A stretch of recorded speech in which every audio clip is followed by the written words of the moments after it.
warahmatullahi wabarakatuh. Alhamdulillahirabbil alamin. Wassalatu wassalamu ala asrofil anbiya'i wal mursalin sayyidina wa maulana Muhammadin. Amma ba'd. Yang terhormat kepada Kepala Madrasah Aliyah Negeri 1 Madiun, Bapak DRS Gulam Zakron, MSc.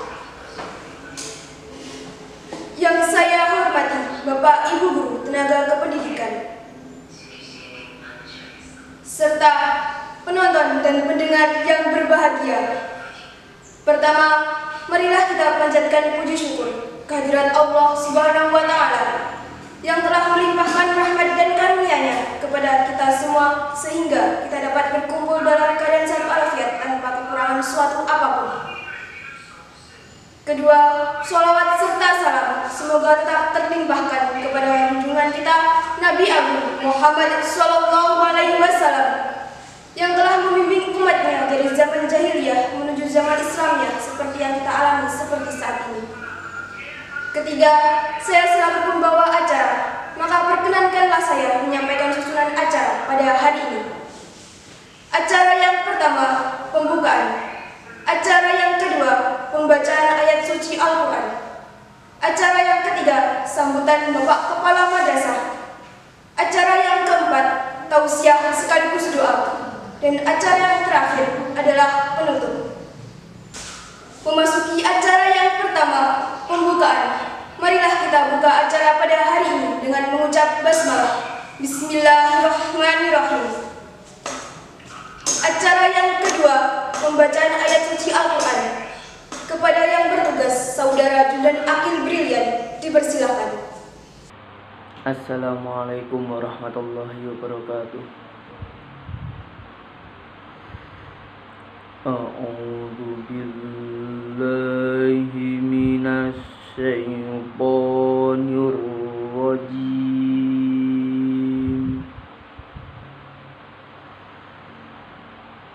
Bismillahirrahmanirrahim.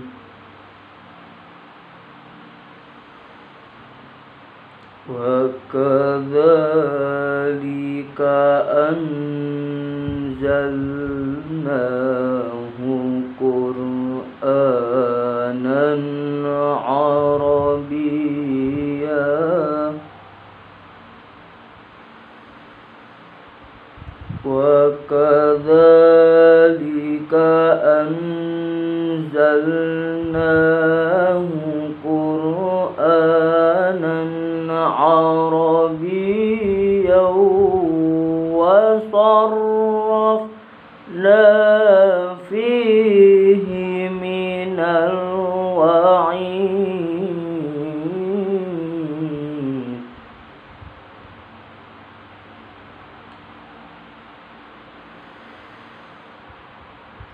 wa sarrafna fihi minal wa'idi la'allahum yattaquna aw yuhdithu lahum dhikra.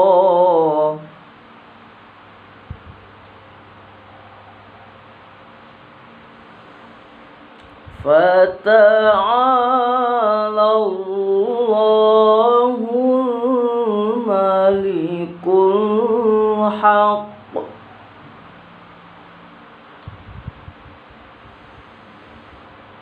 wa la ta'jal bil Qur'ani min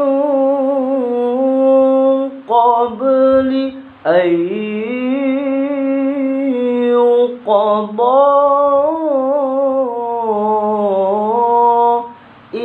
ilaika wahyuhu wa qur rabbi zidni ilma.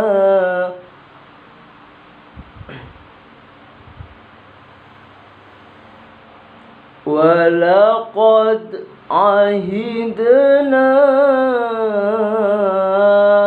إلى آدم من قبل فنسي ولم نجد له عزما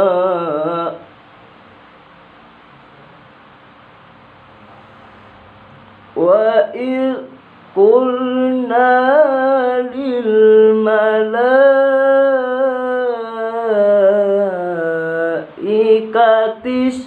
اسجدوا لآدم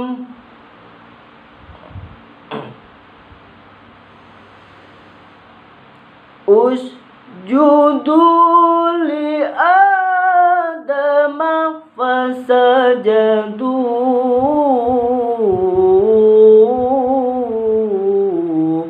إلا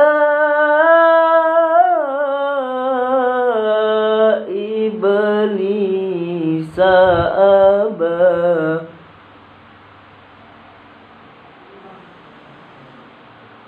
فقلنا يا آدم إن هذا عدو لك ولزوجك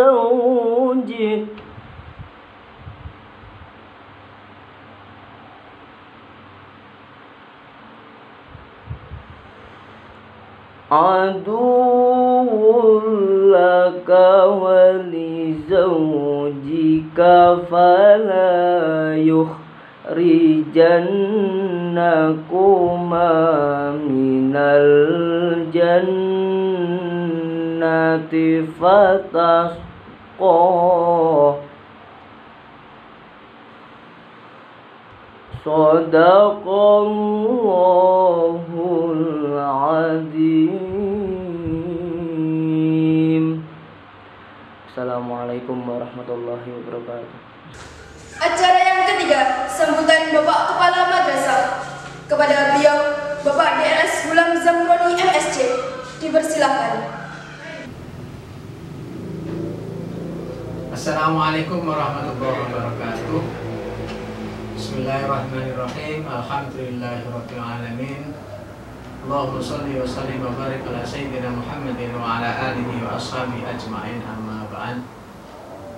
Qala Allah ta'ala fi kitabil karim, subhanalladzi asra bi 'abdihi lailan minal masjidil haram ila al-masjidil aqsa alladzi barakna hawlahu linuriyahu min ayatina innahu was-sami'ul 'alim. Anak-anakku semua, siswa-siswi MAN 1 Madiun yang kami banggakan, dan juga Bapak Ibu pendidik dan tenaga kependidikan MAN 1 Madiun yang kami hormati. Puji syukur alhamdulillah kita bisa bertemu di channel YouTube ini dalam rangka memperingati peringatan Isra Mi'raj Nabi Muhammad SAW. Setiap tahun kita selalu melaksanakan peringatan hari besar Islam. Salah satunya adalah Isra Mi'raj Nabi Muhammad SAW. Tahun ini meskipun di masa pandemi, kita juga tetap berusaha melaksanakan kegiatan ini. Tapi karena situasi yang masih pandemi, maka kegiatan kita laksanakan secara virtual. Saya berharap ini tidak mengurangi makna dan arti dari peringatan yang kita laksanakan. Anak-anakku semua, siswa-siswi MAN 1 Madiun yang kami banggakan, peringatan Isra Mi'raj ini mari kita jadikan momen untuk muhasabah kepada diri kita sendiri, khususnya terkait dengan peristiwa Isra Mi'raj ini, di mana kita semua sudah memahami, sudah tahu bahwa di dalam peristiwa Isra Mi'raj Nabi Muhammad SAW ini, Nabi kita, Nabi Muhammad SAW mendapatkan perintah yaitu melaksanakan sholat 5 waktu yang sebelumnya diperintahkan oleh Allah Subhanahu wa taala dari 50 kali atau 50 waktu, kemudian dikurangi dan seterusnya, maka kemudian diwajibkan untuk kita umat Islam adalah sehari semalam 5 waktu.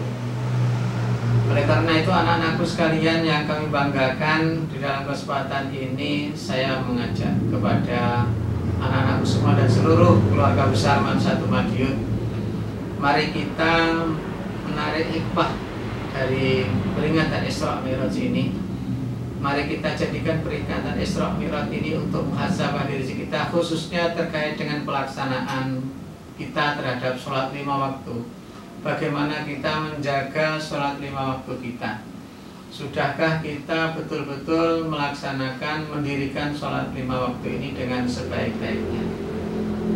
Barangkali anak-anakku semua masih ada yang 1, 2, 3 kali mungkin lalai dalam melaksanakan sholat 5 waktu. Mulai di momentum peringatan Isra Mi'raj ini, marilah kita berkomitmen, kita berusaha menjaga bagaimana supaya sholat 5 waktu ini betul-betul bisa kita laksanakan dengan sebaik-baiknya. Kita berusaha setiap waktu sholat masuk atau setiap masuk waktu sholat kita berusaha untuk bisa melaksanakannya sholat di awal waktu. Syukur-syukur bisa berjamaah, dan lebih baik lagi bagi khususnya yang para siswa laki-laki berjamaah di masjid atau di mushola. Namun yang dengan dalam situasi yang sekarang ini kita jaga tetap protokol kesehatan. Anak-anakku semua yang kami banggakan, kita ini adalah warga madrasah. Madrasah aliyah itu definisinya adalah sekolah menengah atas yang sekolah menengah umum tingkat atas yang berciri khaskan agama Islam. Yang saya tekankan di sini adalah berciri khaskan agama Islam. Karena itu kita sebagai warga madrasah bagaimana menjaga amanah dari madrasah ini, yaitu sebagai sekolah umum berciri khaskan agama Islam. Mari kita berusaha maksimal untuk melaksanakan ajaran-ajaran Islam ini dalam kehidupan kita sehari-hari dengan sebaik-baiknya. Ya, dengan sebaik-baiknya, dengan semaksimal mungkin. Khususnya momentum dalam peringatan Isra Mi'raj ini adalah, sekali lagi saya mengajak kepada seluruh sivitas akademik Mansatu Madiun, keluarga besar Mansatu Madiun, untuk menjaga sholat kita dengan sebaik-baiknya. Bagaimana kita melaksanakan sholat dengan sebaik-baiknya. Jangan sampai ada keluarga besar Mansatu Madiun, warga madrasah aliyah yang lalai terhadap sholatnya. Jadi kepada anak-anakku semua khususnya yang selama ini atau mungkin pernah meninggalkan sholat, segera bertobat kepada Allah Subhanahu wa taala. Ke depan mari kita melaksanakan sholat 5 waktu ini dengan sebaik-baiknya. Mudah-mudahan dengan kita menjalankan sholat kita, menjaga sholat kita dengan baik, Allah akan senantiasa memberkahi kehidupan kita di masa yang sekarang dan yang akan datang. Kita juga memahami bahwa nanti di kemudian hari nanti, hal pertama yang dihisab adalah sholat kita. Karena itu sekali lagi kepada anak-anakku semua, mari kita jaga sholat ini, kita laksanakan dengan sebaik-baiknya, dengan sepenuh hati. Terima kasih, barangkali ini yang bisa saya sampaikan dalam kesempatan ini. Mudah-mudahan ada guna dan manfaatnya. Kurang lebihnya mohon maaf. Ihdinas siratal mustaqim. Wallahul muwaffiq ila aqwamit thoriq. Wassalamualaikum warahmatullahi wabarakatuh. Kepada beliau kami sampaikan terima kasih. Acara yang keempat, tausiah sekaligus doa, yang akan disampaikan oleh Bapak Andi Setiawan, STHI MPDI. Kepada beliau dipersilakan. A'udzu billahi minasyaitonir rajim. Bismillahirrahmanirrahim. kepada yang terhormat Bapak Kepala Madrasah Aliyah Negeri 1 Madiun, Bapak Ibu Guru, pendidik dan tenaga kependidikan MAN 1 Madiun, dan anak-anakku siswa-siswi MAN 1 Madiun yang dirahmati oleh Allah. Assalamualaikum warahmatullahi wabarakatuh. Alhamdulillah, alhamdulillahi rabbil alamin, wa bihi nasta'inu ala umuri dunya waddin. Tsumma sholatu wassalamu ala asyrafil anbiya'i wal mursalin, amma ba'du. Alhamdulillah, pada kesempatan kali ini kita masih diberi rahmat, diberi sehat, diberi sempat oleh Allah Subhanahu wa taala untuk bertemu.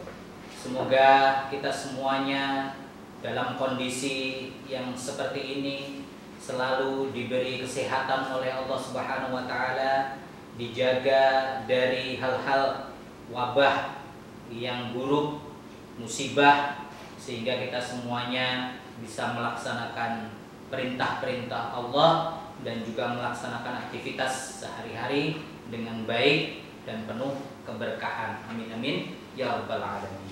Selanjutnya, salawat serta salam kepada Nabi kita Muhammad sallallahu alaihi wasallam. Semoga kita semuanya termasuk ke dalam golongan umat-umat Nabi Muhammad yang mendapatkan syafaat kelak fi yaumil qiyamah. Amin amin ya rabbal alamin. Para penonton, para pendengar, hadirin yang dirahmati oleh Allah Subhanahu wa taala, pada kesempatan kali ini alhamdulillah kita bersyukur pada Allah Subhanahu wa taala. Tidak terasa hari ini kita telah masuk ke bulan Rajab, bahkan hampir mau selesai. Kita memasuki bulan Sya'ban dan kurang lebih 34 hari lagi, 30-an hari lagi kita akan masuk ke bulan yang penuh rahmat, yang penuh maghfirah, yang penuh kasih sayang oleh Allah Subhanahu wa taala, yaitu bulan Ramadan. Semoga kita semuanya mendapatkan keberkahan sebagaimana doa kita setiap masuk ke bulan Rajab, yaitu Allahumma barik lana fi Rajab wa Sya'bana wa balighna Ramadan. Ya Allah, berkahilah kami di bulan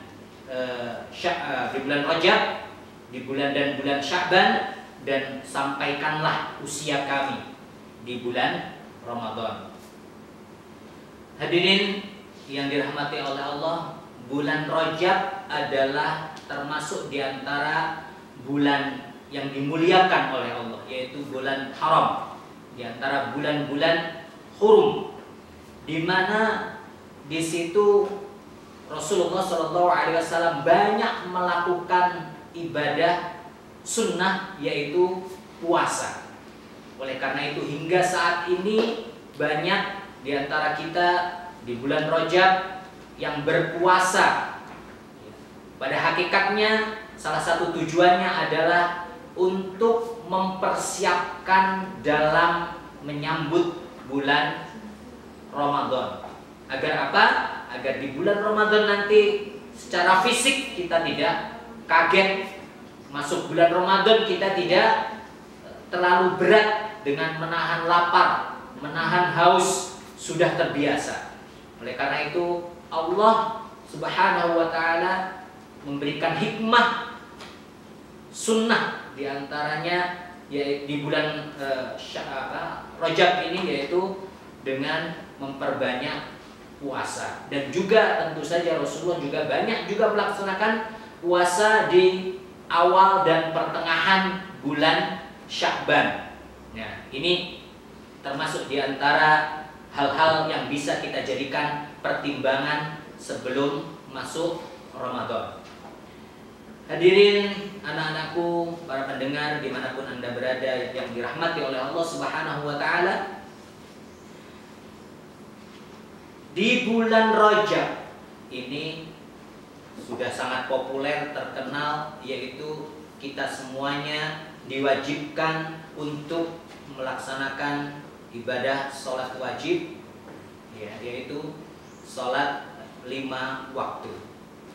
Yaitu pada saat Rasulullah SAW mengalami sebuah peristiwa yang membuat hati beliau sedih, di mana tahun ini terkenal dengan Amul Huzni, meninggalnya Khadijah, meninggalnya paman beliau. Ini tentu saja membuat beliau gelisah.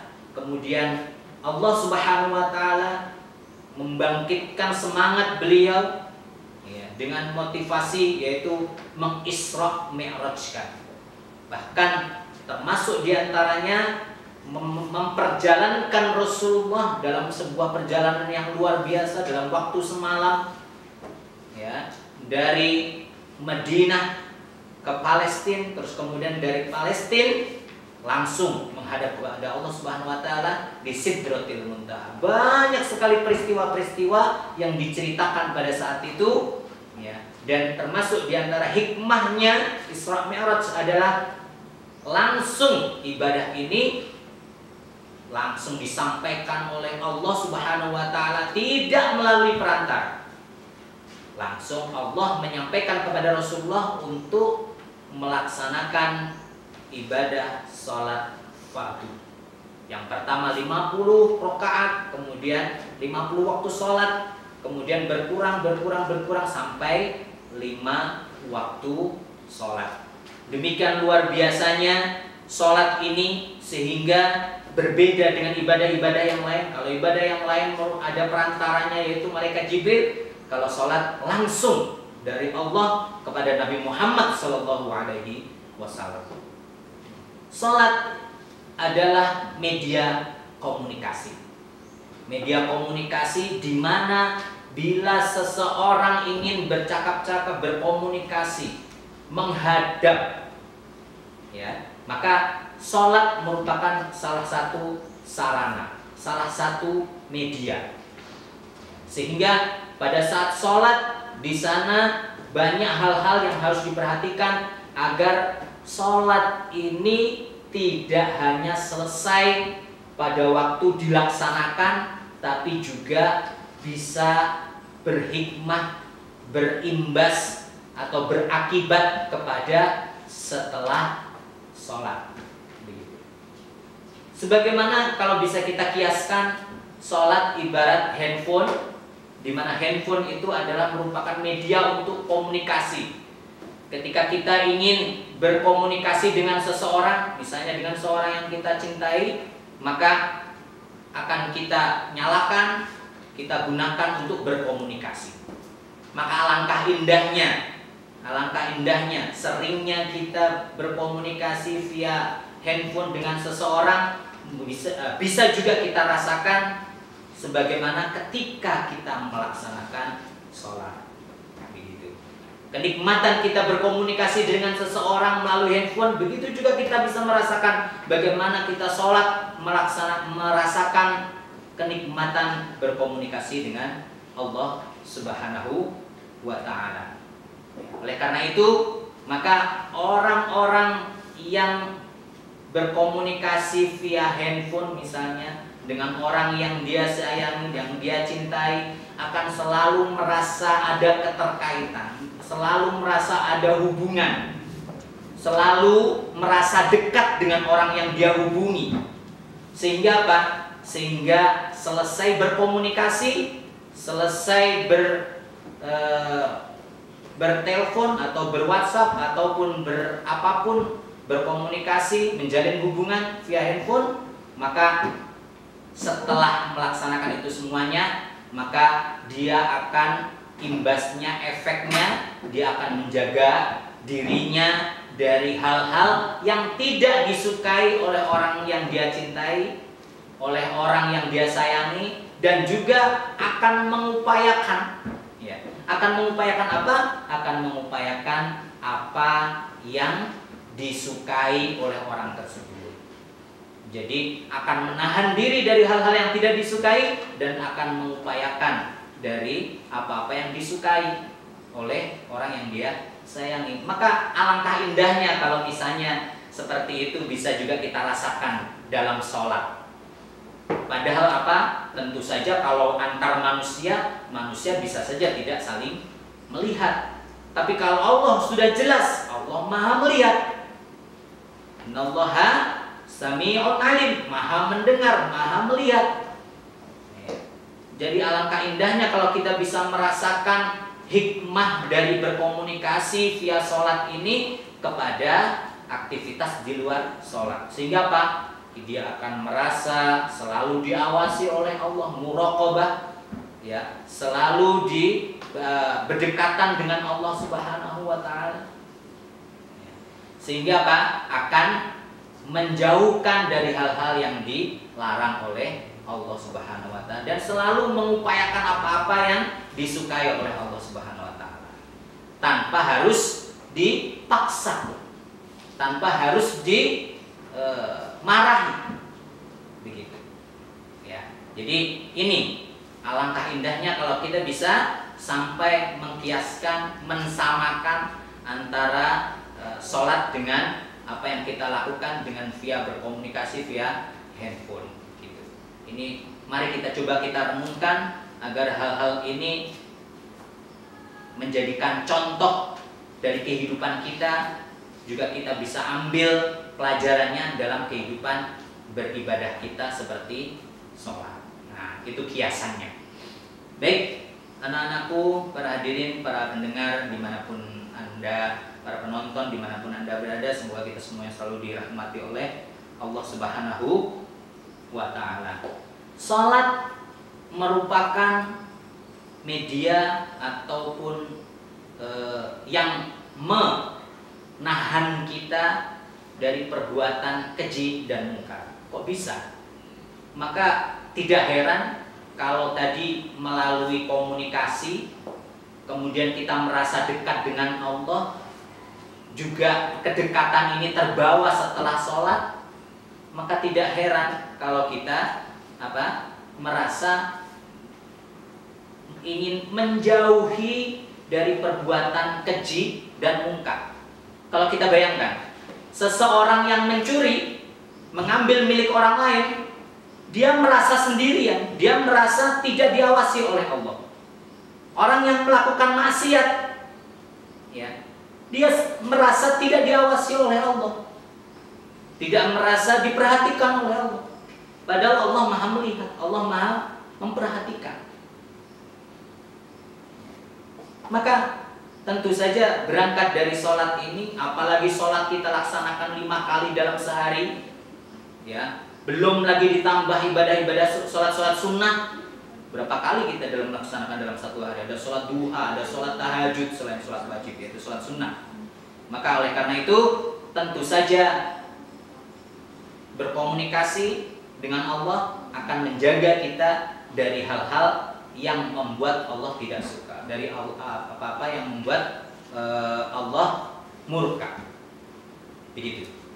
Ya, maka anak-anakku semuanya, para pendengar, para penonton dimanapun Anda berada yang dirahmati oleh Allah, alangkah indahnya kalau kita bisa melaksanakan sholat, merasakan kedekatan dengan Allah, kemudian berimbas kepada kehidupan sehari-hari, menjauhi dari perbuatan keji, menjauhi dari perbuatan mungkar.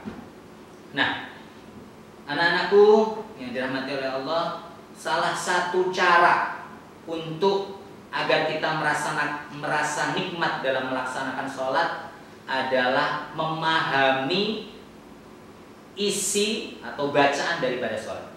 Bagaimana kita berkomunikasi dengan seseorang apabila bahasanya tidak dipahami, gitu. Tidak paham akan apa yang diucapkan. Ini sangat aneh sekali. Maka karena bahasa sholat itu adalah bahasa Arab, bacaan-bacaan sholat adalah bahasa Arab, maka tentu saja kita sangat dianjurkan sekali, walaupun memang tidak dipahami maknanya pun, tetap sholat akan mendapatkan pahala. Begitu. Apalagi kalau kita memahami apa isinya. Bagaimana kita mau berkomunikasi dengan seseorang kalau misalnya bahasanya orang-orang Jawa komunikasi pakai bahasa Cina, nggak paham, nggak akan diterima apa yang disampaikan. Mau bilang aku cinta kamu, tapi orang yang disampaikan nggak paham, ya nggak akan dipahami, nggak akan tersampaikan pesan apa yang akan disampaikan. Maka silahkan kita mencoba belajar lagi, cermati isi daripada bacaan-bacaan sholat. Ketika kita bertakbir Allahu Akbar, maka kita mendalami, memaknai Allah Maha Besar. Selain Allah adalah kecil. Begitu. Subhanallah, Maha Suci Allah. Begitu. Bacaan Al-Fatihah, bacaan Al-Iftitah, kemudian Al-Fatihah. Coba kita cermati maknanya. Maka ketika kita mencermati, mendalami di mana situ di mana di dalamnya adalah pujian yang luar biasa. Allahu Akbar, Allah Maha Besar. Allahu Akbar kabira, Allah Maha Besar, kabiron, yang maha sempurna kebesarannya. Walhamdulillahi katsira, segala puji bagi Allah Subhanahu wa taala. Katsira, pujian yang sebanyak-banyaknya. Wa subhanallahi bukratan wa asila, maha suci Allah bukrah, dalam keadaan dalam suasana pagi, wa asila, dalam keadaan petang. Artinya ini kita puji Allah Subhanahu wa taala, pujian yang betul-betul mendalam dari hati. Ya, ketika kita bisa memaknai, maka akan merasuk dalam diri kita, maka kemudian kita akan bisa khusyuk dalam sholat. Gitu. Bagaimana kalau tidak paham bacaannya? Allahu Akbar kabira, walhamdulillahi katsira, wa subhanallahi bukratan wa asila, cuma dibaca. Apalagi gerakan-gerakannya juga tidak kita nikmati. Satu menit selesai sholat. Nah, ini ya, apalagi setelah sholat langsung kita pergi, begitu saja, tidak berzikir dan lain sebagainya. Maka bacaan-bacaan sholat ini luar biasa, ya. Bahkan peneliti ya Eropa itu mendapatkan bagaimana sholat bisa berakibat kepada kesehatan. Gerakan-gerakan sholat bisa berakibat kepada kesehatan. Ya. Pada masa sahabat nggak ada, pada masa Rasulullah nggak ada. Rasulullah misalnya olahraga pagi, jalan pagi gitu nggak ada. Gitu. Yang ada adalah apa? Rasulullah banyak melaksanakan sholat, di mana sholat itu bisa berakibat kepada apa? Bisa berakibat kepada kesehatan beliau. Ya. Ini, maka anak-anakku semuanya, para pendengar, para penonton dimanapun Anda berada, saya menganjurkan agar kita jadikan bukan cuma memahami, tapi bacaan sholat ini bukan cuma kita pahami, tapi bagaimana bacaan sholat ini menjadi bahasa kita. Ya, saya yakin belum banyak atau bahkan tidak banyak yang bisa merasakan bahasa bacaan sholat menjadi bahasa kita dan kita bisa memahami seakan-akan itu bahasa kita sendiri. Nah, ini maka berangkat dari Isra Mi'raj, berangkat dari bulan Rajab ini, kita bersiap-siap mendidik kita untuk menyambut bulan Ramadan dengan di bulan Rajab ini sebaik-baik mungkin kita berupaya untuk memahami sholat, memahami bacaan sholat, dan juga mengaplikasikan, mempraktekkan ya, apa yang ada di dalam sholat dalam kehidupan sehari-hari. Maka itulah yang dinamakan iqamatus sholat, mendirikan sholat tidak hanya di dalam sholat tapi juga di luar sholat. Sebagaimana Ramadan itu sekolahnya, Ramadan itu madrasahnya, Ramadan itu pendidikannya di situ.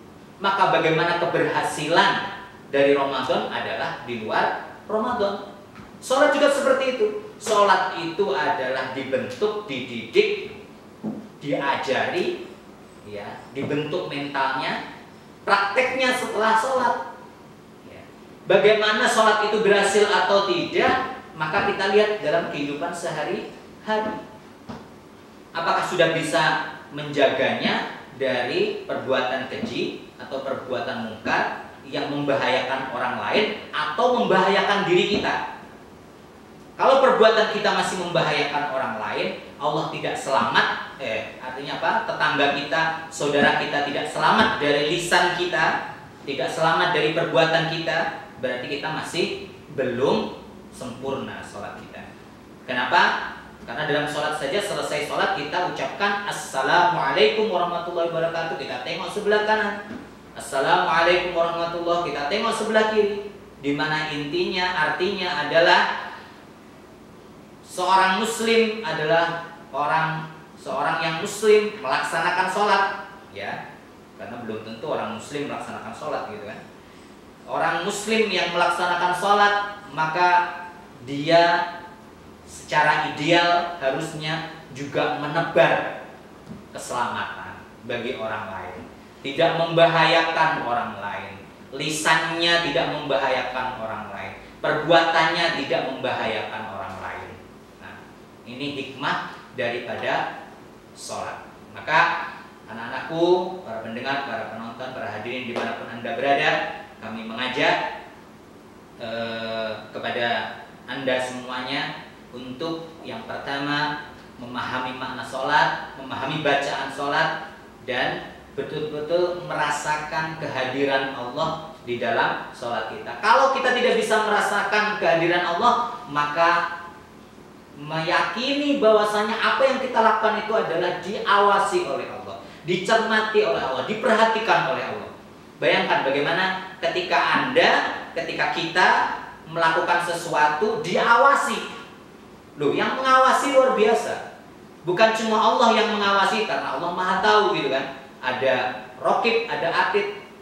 Ya. Coba bayangkan kalau misalnya kita selalu diawasi, dijaga oleh polisi. Apa yang kita lakukan? Ya. Itu manusia masih. Lah ini malaikat. Ini Allah yang mengawasi kita, yang mencermati kita.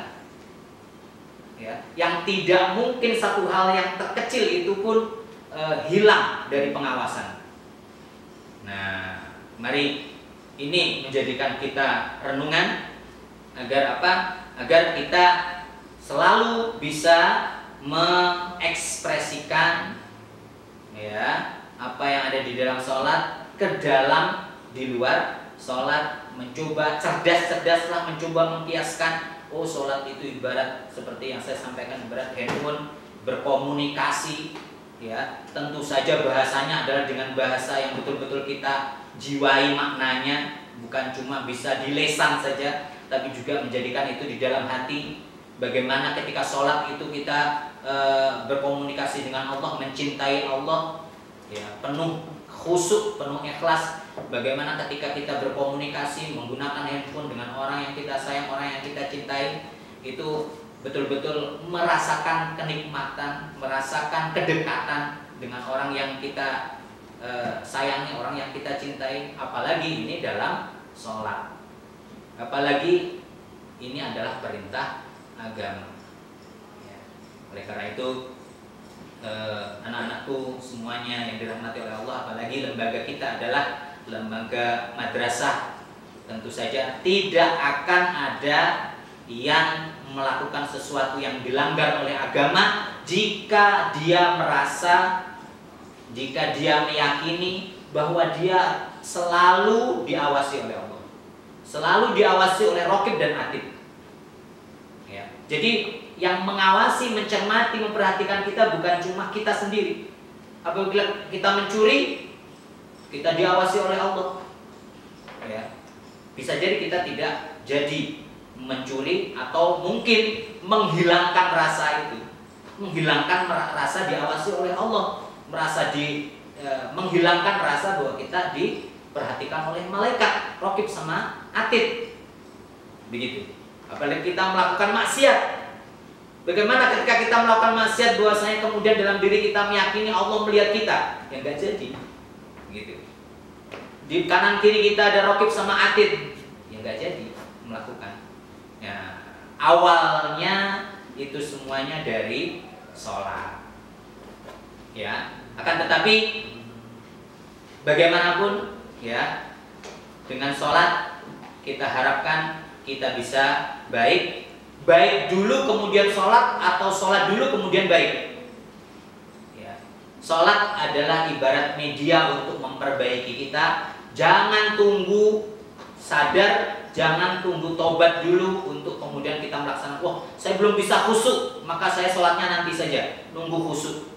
Saya belum paham artinya sholat, maka bacaan-bacaan sholat saya belum paham, maka nanti saja saya melaksanakan sholat. Tidak, ya, jangan.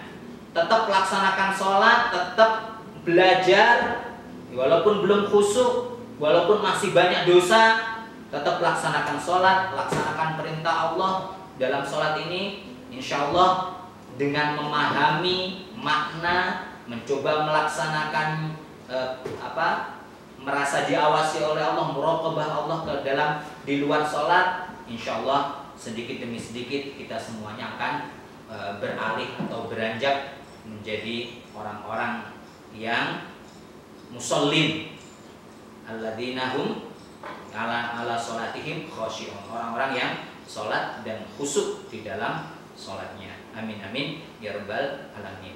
Saya kira cukup demikian kesempatan kita di dalam ceramah kita di dalam peringatan Isra Mi'raj ini. Saya doakan semoga kita semuanya selalu menjadi orang-orang yang bisa melaksanakan sholat, bukan cuma melaksanakan tapi juga mendirikan iqamatus sholat di dalam sholat dan juga di luar sholat. Amin amin ya rabbal alamin.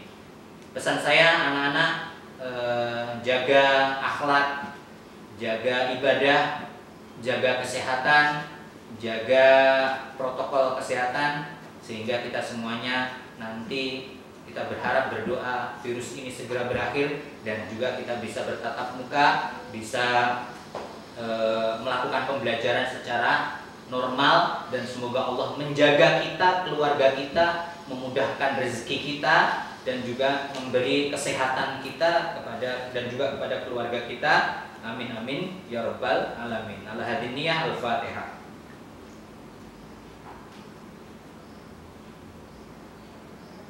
Amin amin ya rabbal alamin. Terima kasih. Mohon maaf jika ada kesalahan.